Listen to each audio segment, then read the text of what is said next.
Hello and welcome to a van life thing, my little spot on the internet where I'm trying to convert my Mercedes Sprinter into something resembling a camper van. Progress has been slow. I still have this bug thing that's just wiping me sideways. It's a little bit of a different video today where I'm just cobbling together footage, which we'll find out why later on. Progress has been made.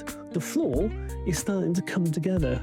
And look, I even had time to take this head unit out, which I did do a video on, but for some reason it failed to record the audio. Again, don't know why that's happening, but yeah, let's pick up from some point in the day where I actually managed to get my act together and set up all the kit properly. Enjoy!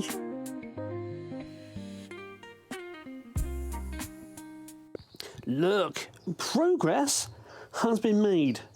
With the world's worst colour, but progress has been made.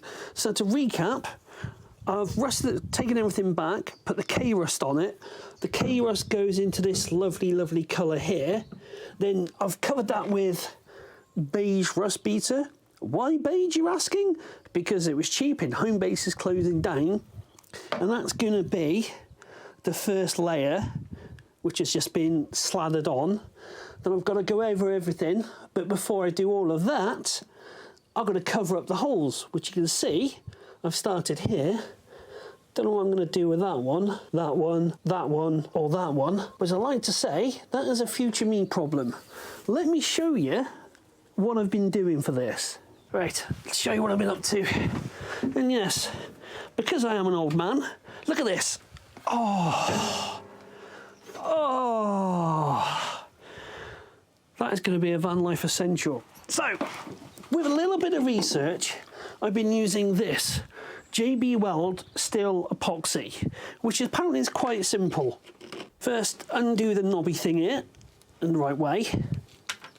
Squirt it into equal amounts. Oh God, it's so messy. Try not to get all over everything. Fail.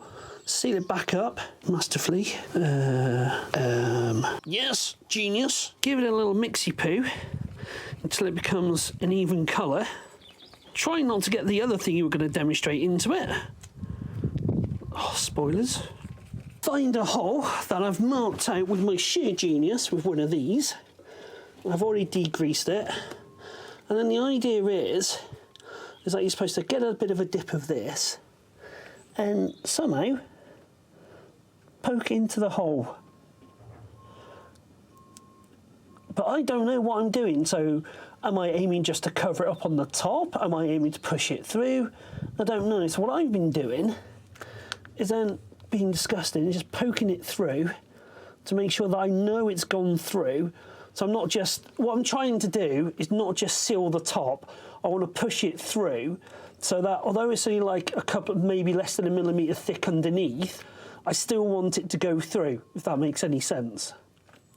But then what I'm finding is, the more that I prod it, the more there's a bit of a hole there.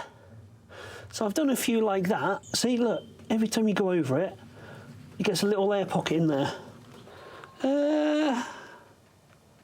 This goes off quickly, and you might be wondering what this is. What I then did was went on that old YouTube and I found this steel stick, which for my money is a lot better than doing it with the putty stuff. So what you do is, it comes in like this thing here, you break a bit off, get it covered in the other stuff that you really don't want to keep covering it in, knead it, which now I'm thinking on it, should I put fresh gloves on because now I'm cross-contaminating. Then we're going to find the hole that we've treated, and quite simply, all you do, pick a bit off and mush it into the hole. Because then I know this is going through the small layer of steel or aluminium or whatever the hell the van's made out of, and then basically blob it over the top. So I've got something like that. Future editing me here. Now, due to my unique ineptness and possibly, and more than likely, some form of cosmic sabotage, the recording of the video and audio stopped here. As in, quite literally, mid-word. There was a load more video also recorded after this, which for some reason my camera said it was recording and it didn't. So you've missed out all the fun of me having a time lapse of filling in holes. Yeah. So instead, enjoy this lovely time lapse of me doing more floor stuff and painting the whole. Man, oh man, this video is not going well, is it?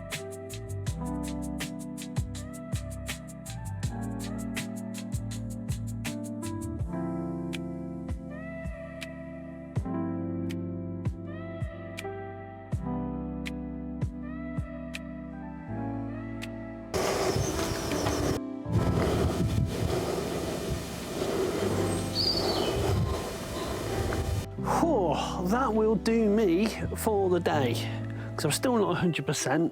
I'm still quite ill actually, but I'm doing these videos. I won't go into why I'm ill, but anyway. But there is something so cool about this. I've got my 200-watt solar panel out. The sun is coming down. I've got an all-powers unit here for a review, and I can boil a kettle, and I reckon every time I'm boiling this kettle, it may be saving me 4 to 6p per boil. I'm quite happy with that. I'll do some math in doing it in another video. But oh, I can't tell you how grateful I am today. There is that thing in the sky and it's just making me feel so much better. Just like I'm actually achieving something and making small steps instead of having to battle the cold and misery. As you can see from the time lapse, there is still so much more to do. But it just feels like I'm getting inching a little bit closer, where if I go over the floor again, check it's all sealed, then I can maybe, just maybe, start putting the floor down. And if anything, that is how to celebrate with a cup of tea. When I say I like to celebrate the small things in life, this is one of those moments. The solar panel is out. It'll pull 120 watts. This will be charged up in 10 minutes, and it means I can have a good old brew pretty much for free, forgetting the fact that that costs about 500, 600 quid, and forgetting that's about 125 quid, which I'm going to be reviewing these both soon.